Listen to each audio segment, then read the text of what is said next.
안녕하세요. 2달 만에 돌아온 에디터리 책장터리입니다. 11월, 12월 2달 동안 제가 무엇을 샀는지 소개를 한번 해보도록 하겠습니다. 첫 번째로 생각하고 싶어서 떠난 핀란드 여행.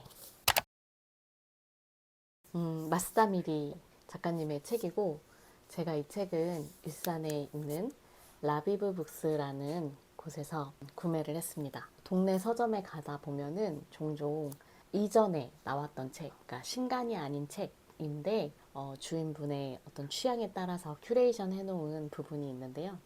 그런 책 구경하는 걸 매우 좋아하고 즐기는 편입니다. 그래서 그날에 우연히 이 책을 보게 되었고, 이 책은 이봄 출판사에서 2021년에 나온 책이에요. 근데 어떤 점이 흥미로웠냐? 핀란드입니다. 제가 북유럽 여행을 가고 싶다. 나는 북유럽 사람인 것 같다. 라고 올해에 늘 외치고 있었는데요. 마스다미리 작가님이 핀란드를 매년 2017년, 2018년, 2019년 이렇게 총 3년간 여행을 했던 것을 짤막짤막하게 기록해 놓았습니다. 마스다미리 작가님의 여행은 이건 정말 본격적으로 여행이야. 어디를 꼭 가고 꼭 먹고 뭘 해야지 라고 하는 게 아니라 그냥 일상에서 문득 여행이 필요하다 할 때 핀란드로 훌쩍 가서 거기서 이제 숙소에 머무르고 또 그 주변의 카페에 가서 시나몬롤을 먹고 커피를 마시고 스프를 마시고 그렇게 털레털레 돌아다니는 그런 힘이 좀 약간 빠져있는 그런 여행 에세이여서 또 무척 즐겁게 읽었던 것 같습니다. 그리고 저는 이 책을 읽고 지금 대한민국은 소금빵의 시대잖아요. 근데 시나몬롤을 먹고 싶다. 시나몬롤을 맛있게 파는 곳이 어디지? 라는 어떤 저만의 미션에 빠져 있습니다. 이렇게 핀란드에서 먹은 맛있는 시나몬롤 사진도 있고요. 이 여행 안에서는 마스다미리 작가님 취향의 근대 미술관에 갔던 이야기도 있고, 카페 중에서도 또 어떤 카페가 제일 좋았다 이렇게 이야기하는 부분이 있는데, 그런 것들은 구글 지도에 그때그때 표시를 해놓고 언젠가 미래에 내가 핀란드를 가게 되면 그곳에 꼭 가야지 라고 메모를 해놓게 됩니다. 더불어서 핀란드를 만약에 내가 여행하게 된다면 이 책은 손에 쥐고 갈 것 같습니다. 그래서 방구석에서 떠나는 핀란드 여행을 원하시는 분들에게 추천해 드리고 싶습니다. 두 번째로는 이렇게 책을 사왔습니다. 어떤 어른하고 저는 언제쯤 잘 풀릴까요? 작업 책방 씀에서 2권의 책을 구매했습니다. 어떤 어른부터 말씀을 드리자면 김소영 작가님, 어린이라는 세계로 이제 너무나 유명해지신 작가님이시죠. 그래서 이번에는 어린이라는 세계 이후에 이제 어떤 어른으로서 나는 살아갈 것인가에 대한 부분을 이렇게 또 두껍게 책을 만들어 주셨습니다. 저는 이 책을 올해 마지막 책으로 읽어야지 하고 손에 들었는데 어느새 이틀 만에 다 읽어버린 거예요. 제가 이 책을 읽으면서 가장 귀엽게 봤던 그림이 있는데요. 그 중에는 도자기 찻잔론이라는 글 안에 이렇게 나와 있는, 너무 귀엽죠. 임지아 작가님의 그림입니다. 도자기 찻잔론은 뭐냐면 항상 우리는 아이들에게 깨지는 물건을 주면 안 된다. 머그잔이든 커피잔이든 손에 쥐어주면은 조심성이 좀 부족해서 혹은 주의력이 부족해서 아이들은 잘 깨버린다, 이런 이야기를 많이 하는데, 독서 교실을 운영하시는 김소영 작가님의 경우에는 어린이에게 받침이 있는 찻잔 그리고 사기로 된 머그컵 이런 것들에 차를 내주는 거예요. 그러면은 사람들은 다들 걱정을 하는데 단 한 명도 지금까지 깨뜨린 사람이 없었다고 합니다. 그래서 거기에 나온 이야기 중에 이런 이야기가 있습니다. 머그잔은 받침과 함께 내는데 잔을 들고 자리를 옮길 때면 모든 어린이가 그 받침도 꼭 챙긴다. 격식을 갖추는 걸 사양하는 어린이는 여태 만나보지 못했다. 그래서 그렇게 받침을 들고 이동하는 어린이의 그림이 그려져 있습니다.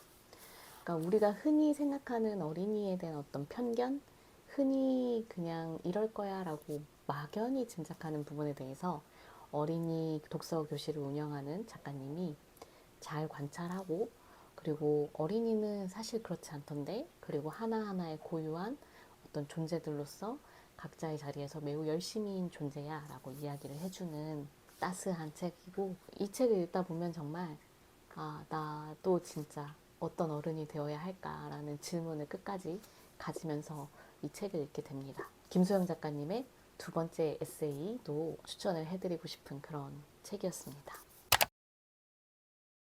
저는 언제쯤 잘 풀릴까요? 이거는 에세이 앤솔로지로 총 7명의 작가님들이 사주, 풀이 관련한 부분에서 점집 가면 항상 물어보는 질문이겠죠? 저는 언제쯤 잘 풀릴까요? 라고 하는 이야기인데 매우 재밌고 또 유익하게 읽었습니다.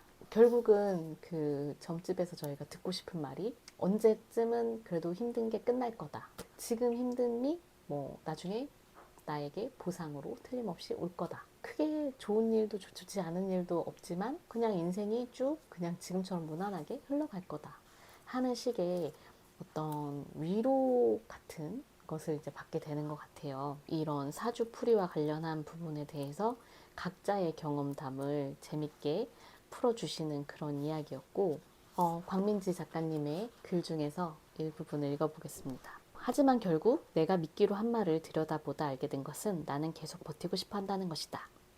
그 잘난 대운이 오지 않는데도 사랑하는 일을 쉽게 포기하고 싶지 않다. 계속 콘텐츠를 만들고 재미있는 사람들을 발굴하고 다인원의 동료들과 지지고 볶으면서 함께 고생하며 서로 붙잡고 울고 웃고 싶다. 대운이 왔으면 좋겠다는 마음보다 스스로 할 만큼 했다고 느낄 때까지 너덜너덜해질 게 뻔하더라도 끝까지 버텨보고 싶어 한다는 걸 뒤늦게나마 깨달았다. 내가 이 업을 얼마나 사랑하는지 이 과정을 통해 알고 싶지는 않았는데, 아까 말씀드린 대로 우리가 점을 보면서 기대하는 말들을 작가님이 이렇게 자신만의 방식대로 포춘 쿠키처럼 이렇게 적어 놓았습니다. 그래서 뭐 예를 들면 마주치는 길냥이 모두 무병장수합니다.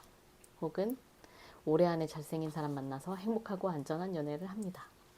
혹은 그 새끼는 반드시 망합니다. 이런 식으로 적어 놓았으니까 원하시는 걸 독자분들이 취하셔라 이런 이야기도 하고, 새해에 신점 많이 보러 가시잖아요. 그런 분들에게도 이 에세이를 추천해 드리도록 하겠습니다. 일산에 있는 너의 작업실에서 구매한 책입니다. 사랑과 통제와 맥주 한 잔의 자유. 김도미 작가님의 책이고요. 이 책은 동아시아에서 출간 전에 사전 연재 레터를 이제 발행을 해주셨어요. 그래서 그때 우연히 그것을 보게 되고 신청해서 레터로 한 4편의 글을 보고, 이 작가님 처음 보는 작가님이지만 매우 글을 잘 쓰신다. 그리고 이 이야기가 매우 흥미롭다라고 끌렸는데요. 그러니까 이게 어떤 책이냐면 김도미 작가님이 급성 골수성 백혈병 진단을 받고 2022년 6월부터 이제 치료를 시작하셨는데, 그 치료를 받으면서 아픈 나에게 사람들은 왜 이런 말을 하지? 그리고 어떤 환자들, 중병 환자들에게 사람들의 사회적인 시선 왜 이렇게 오지? 라는 것들이 실제 당사자로서 겪은 것들과, 그리고 그런 것들 중에 우리가 잘못 생각하고 있는 것들, 이런 것들을 날카롭게 또 혹은 또 솔직하고 재밌게 에세이로서 이렇게 한 권의 책으로 주셨습니다.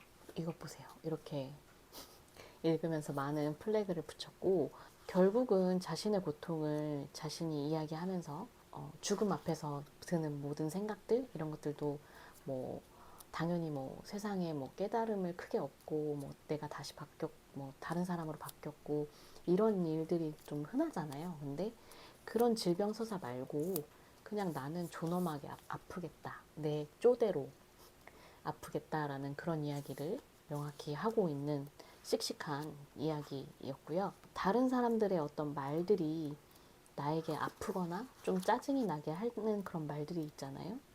그럼 이런 식으로 매우 재밌는 디자인을 넣어놨습니다. 스트레스 받으면 몸에 나쁘잖아. 무리하는 거 아니야? 가끔 산책도 하고 그래 라고 우리는 흔하게 아픈 사람들에게 말을 건네죠. 근데 이런 말들이 이제 너무 많이 듣고 또 혹은 그 말이 맞지 않아서 병을 앓고 있는 사람으로서는 어, 전혀 와닿지도 않고 그런 말 그만해라 라는 어떤 이야기도 하고 계셨습니다. 그래서 이 책도 재밌게 읽었다고 말씀드리겠습니다. 이 그만둘 수 없는 마음, 김가지 작가님은 독립출판물로 저 청소일 하는데요 라는 책이 있었어요. 독립출판 서점에서 구매를 해서 매우 인상 깊게 읽었었는데요. 그 일러스트레이터로서 이제 살아가는 것과 동시에 이제 청소부라는 일을 자신의 생계로서 이제 탄탄하게 자리 잡고 가는 그런 이야기였는데, 그 작가님이 책폴 출판사에서 그만둘 수 없는 마음이라고 해서 그린 에세이를 내었습니다. 근데 이 이야기가 정말 뭐랄까 10대 때 우리가 흔히 진로 고민하고, 그리고 20대 때 그것을 성취하기 위해 노력하고, 30대 때는 어느 정도 그것이 안정을 잡고 뭐 이런 식으로 우리는 막연하게 단계마다 해야 된다라고 하는 일들이 있는데, 그게 사실은 우리 시대에 맞지 않고 그렇지 않고, 나는 10대에 이런 고민을 했고 20대에 이런 고민을 했고 지금도 그렇게 고민을 하고 있어 라고 솔직하게 그려놓고 있습니다. 그 책 이후로 청소를 하는 일에 대해서도 많은 에피소드가 쌓였고, 지금 30대에 이르러서는 자신의 일과 그 청소 일과 작가의 일을 어떻게 균형을 잡고 갈 것인가, 혹은 앞으로 또 다른 어떤 일을 할 것인가, 더 이상 새로운 이야기를 하지 못한다면 정말 쓸모없는 그런 사람이 된 건 아닐까라는 불안과 싸우는 거, 이런 것들이 아주 솔직하게 그려져 있는 한 권의 그림 에세이였습니다. 서유미 작가님의 소설 밤이 영원할 것처럼 이라는 책이고요. 홀딩턴 소설에서 제가 담당 편집자로 책을 냈었는데, 그 인연으로 이제 작가님께서 출간이 된 이후에 맛있는 거 먹으면서 이렇게 사인까지 해주시며 책을 선물 받았습니다.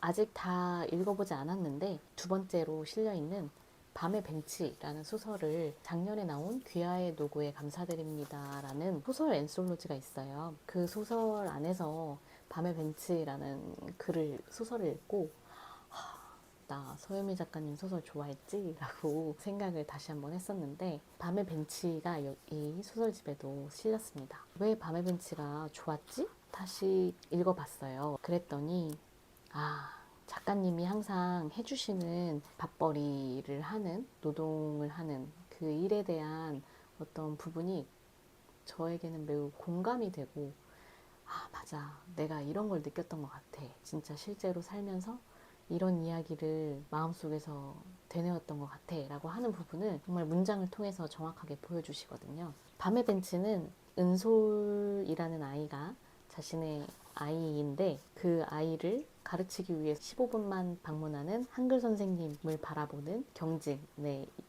눈으로 소설이 진행이 되는데, 경진이라는 사람이 자신도 방문 학습지 교사였던 거예요. 그 20대 때 시절이 있었고, 그리고 시간이 지나서 지금 자신은 더 이상 그 일을 하지 않지만 방문하는 한글 선생님을 통해서 그때 그 시절의 나를 또 떠올리게 되고, 애환이라고 해야 될까요? 더운 날에 땀나게 돌아다녀야 되고 그 땀나는 신발을 벗어서 남의 집에 들어와야 되는 사람의 입장이 이제 너무 잘 그려지니까 그런 것들을 배려하는 경진의 모습들도 보이고, 한글 선생님이 이제 수업을 끝나고 다음 집으로 이동을 하실 거잖아요. 가끔씩 이제 동네를 지나가는 한글 선생님을 목격하게 되는데, 그 선생님의 모습을 이렇게 표현합니다. 숄더백을 메고 한 손에 휴대폰을 든 채 빠르게 걸었고, 다리보다 상체가 앞서 있어 누군가 앞에서 잡아당기는 것 같았다. 이런 문장을 읽으면 너무 그림이 그려지는 거예요.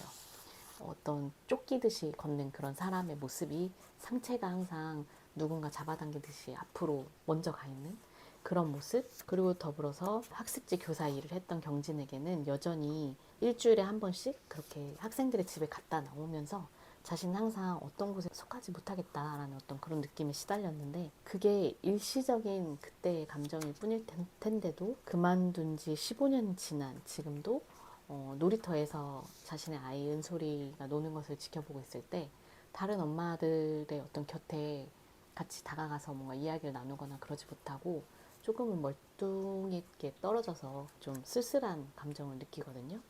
근데 그런 부분이 든다는 것을 누구한테도 말하지도 않고 경제는 혼자서 느낍니다.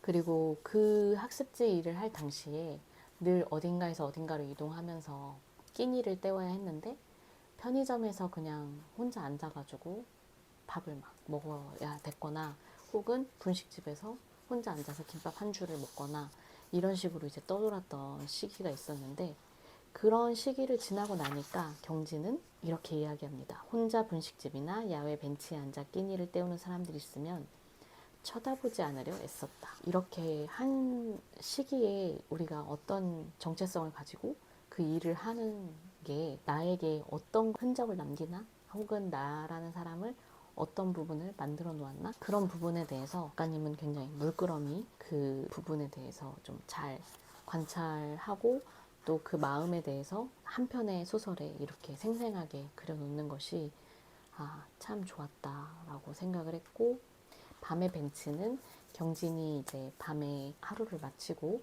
산책 겸 운동을 한 이후에 밤의 벤치에 앉아서 누군가를 만나고 또 거기 안에서 느끼는 이야기들이 있는데 그런 것까지도 같이 실려 있습니다. 수록작 밤의 벤치를 이렇게 소개해 봤습니다. 그럼 이번에 에디터리의 추천책을 소개해 보도록 하겠습니다. 첫 번째로 추천할 책은 임지은 작가님의 헤아림의 조각들입니다. 이전 영상에서 작년에 출간되었던 책이더라. 작업 책방 쓰면서 사왔다라고 이야기를 했는데 다 읽었습니다. 그래서 너무 좋았는데 그 좋음에 대해서 제가 얼마나 더 잘 설명을 할 수 있을까 뭐 이런저런 욕심을 또 생각하다가 임지은 작가님의 에세이는 연중무휴의 사랑에서도 그랬고 또 두 번째 헤아림의 조각들에서도 용기 있는 글 그리고 아름다운 문장을 쓰시는 작가님이다라고 생각을 했습니다. 수많은 에세이스트 작가님들 중에서도 자신의 어떤 삶의 그 조각들을 보여주는 데에 좀 솔직하고 거침없고 그러면서도 그렇게 자기 고백을 하면 그 고백이 나에게 어떤 공격으로 되돌아올지 모르는 그런 시대를 우리는 살고 있는데 그럼에도 불구하고 임지은 작가님은 자신이 어떤 머릿속으로 생각했던 그런 것과 또 자신이 실제로 경험해 본 것이 이게 이렇게 차이가 있었고 이게 달랐구나 내가 잘못 알고 있었네 라고 하는 것들까지 용감하게 그걸 정정하고 그것에 대해서 기록해 놓는 그런 것도 저는 임지은 작가님 글을 보면서 참 매력있다라고 깨달았습니다. 그리고 이 작가님의 이야기 안에서 제가 좀 가장 눈시울을 좀 붉히거나 혹은 인상 깊게 읽었던 부분이 바로 작가님의 할머니 명제에 관한 이야기가 나올 때마다였는데요. 예를 들면 목련과 택시라는 글에서는 작가님이 이런 이야기를 합니다. 오래된 사람의 피부를 나무 껍질 같다라고 말한 이들은 오래된 사람을 만져본 적이 없는 게 아닐까. 내 손 안에 놓인 부드러운 손, 그날 내내 쥐고 있었던 명제의 손은 꼭 봄날의 목련잎 같았다. 이런 부분들도 실제로 촉감적으로 만져보고 느낀 부분, 우리가 흔히 나무 껍질 같다라고 표현하는 그 묘사가 얼마나 또 게으른 묘사일까라는 생각을 또 하게도 만들고요. 가장 또 인상적이었던 거는 할머니의 드립백 커피라는 꼭지인데 이 지은 작가님은 자신의 할머니 명제가 자존심이 강하고 누구보다 본인 스스로 고고하게 느끼를 바라는 그런 할머니의 모습을 지은 작가님도 너무 좋아했던 거예요. 그리고 나도 저렇게 나이 들고 싶다 라고 생각했던 그런 부분이 있었는데 세월이 가면 갈수록 역시나 할머니의 몸이 이제 많이 안 좋아지시기도 하고 그리고 그런 걸 보면서도 그냥 믿고 싶었던 모습 할머니에 대해서 상상했을 때 할머니가 정갈하게 옷을 입고 안경 너머로 책을 읽고 그렇게 꼿꼿하게 하려는 할머니를 자신의 자랑이자 그렇게 생각해 왔었는데, 근데 그럼에도 진짜 병실에 이제 할머니가 이제 모셔졌을 때 할머니의 어떤 필요한 물건들을 챙기러 집에 갔다가, 그동안 할머니가 커피 좋아한다고 생각해서 드립백을 마음에 드는 걸 늘 선물해 왔었는데, 할머니가 늘 항상 커피 향 참 좋더라 이런 식으로 이제 얘기를 해주셨던 거예요. 근데 찬장을 보니 자신에게 받았던 드립백이 이제 가득 쌓여 있었던 걸 본 겁니다. 그래서 그것이 그제야 나는 할머니의 몸으로 사는 일에 대해, 늙음과 죽음에 대해 전혀 몰랐다는 걸 깨달았다. 그런 깨달음은 뼈아픈 질문을 계속 만들어냈다. 미디어 속 주체적이고 세련된 할머니에 열광하면서도 현실에서는 얼마나 드문 일인지에 대해서 생각하지 않을 때 다수의 노인은 소외되는 게 아닐까. 혼자서도 꼿꼿한 개인을 이상적으로 여기는 세상은 그렇지 못한 노인을 세상으로부터 끊어내는 게 아닐까. 늙음의 주체 같은 단어를 붙여가며 내가 보지 않고 미뤄오던 것들은 무엇인가. 늙음을 혐오할 수밖에 없게 만드는 자본주의의 문제를 말하면서도 늙음에 바라고 요구하고 지원하려던 것은 또 무엇일까? 라고 추측을 합니다. 네. 그래서 이런 부분들이 저 또한 아차 싶은 부분들을 임진 작가님이 먼저 느끼고 적어주고 기록해 줌으로써 그걸 다시 한번 되새기게 되기도 하고요. 어쨌든 작가님은 이런 이야기들을 또 아름다운 문장으로 잘 써주시는 게 있어서 매우 잘 읽었다라고 말씀을 드리고, 작가님의 책을 읽은 어떤 독자가 그러더라고요. 이 책을 읽는 동안 요 이미지와도 비슷한데 독자인 나는 호수 같았고 작가님의 글은 그 호수에 던져지는 돌 같았다. 조약돌이 하나씩 던져질 때마다 마음이 일렁이었다라는 표현을 했는데, 그 말이 굉장히 저도 공감이 됐고, 이렇게 한 권의 책을 또 열심히 써주신 작가님께 감사드립니다. 작가님이 이번에 신작 이유 없이 싫어하는 것들에 대하여 라고 책을 저한테 선물로 사인까지 해서 소중히 보내주셨는데요. 너무 감사드리고 잘 읽고 또 소개하도록 하겠습니다. 마지막으로 추천할 책은 작은 땅의 야수들입니다. 이미 너무 유명한 소설인데 김주의 장편 소설이고, 이번에 또 2024 톨스토이 문학상 해외 문학 부분에서 상을 탔다라는 귀한 소식이 들려왔는데요. 저는 이렇게 두꺼운 책을 읽는데 요새는 좀 시간이나 여러 가지 엄두가 안 나잖아요. 그리고 더불어서 이 책이 1918년부터 시작해서 1964년 근대사에 대한 부분을 거의 한 50년간의 이야기를 다루는데, 이전까지도 많이 소개되기도 했었고 많이 봤다라고 생각도 했고, 그래서 저는 파친코도 안 받고 뭐 그런 사람인데, 이 책이 이제 다산북스에서 선물로 보내주시면서 어느 날 밤에 이제 잠이 안 올 때 읽기 시작을 했는데, 세상에나 200페이지까지 정말 순식간에 그냥 읽게 된 거예요. 이 소설 뭐지? 너무 재밌다 라고 생각을 했고, 그래서 결국 600페이지에 육박하는 이 책을 단 하루 만에 24시간 안에 다 읽어버렸다. 그 정도로 재밌습니다. 어떤 이야기냐 하면, 오키라는 아이가 나와요. 일단 꼬맹이 시절부터 나오는데 집이 너무 가난해서 기생집에 엄마가 세탁 일을 하라고 보내는데, 세탁 일을 하는 자리는 다 찾고 기생을 이제 수업을 받는 그런 학생으로서의 자리는 있다. 근데 결국은 기생이 될 거니까 그렇게 되면은 오히려 세탁 일을 하는 일보다 더 거금을 주고 딸을 데려가겠다라고 이야기하는데, 결국 오키는 그렇게 하기로 합니다. 그렇게 해서 처음에는 평양에 있던 곳에서 있다가 개성으로 다시 이동을 하고, 개성이 아니라 경성으로 이동을 하고, 경성에서 다니 이모라는 이제 기생이 꾸리는 집 안에서 살게 되고, 거기에 이제 월향이라는 언니와 연화라는 언니가 있거든요. 기생 딸들인데 그들과 이제 우정을 나누면서, 특히 연화하고는 매우 절친한 친구가 되면서 같이 수업을 받고 우정을 쌓아갑니다. 그리고 그렇게 하다가 이제 정호라는 아이가 나옵니다. 그 남자아이는 집안이 너무 가난했고 그런 소장농의 아들로서 이제 있었다가 집안에서 한 입이라도 덜어야 하니까 혼자 스스로 이제 경성에 와서 자기만 이제 먹고 사는 일을 해보려고 하는데, 결국 뭐 사회가 너무 혼란하고 힘들기 때문에 거지로서의 그런 삶을 살고 그러다가 이제 무리가 생기고 오키를 봅니다.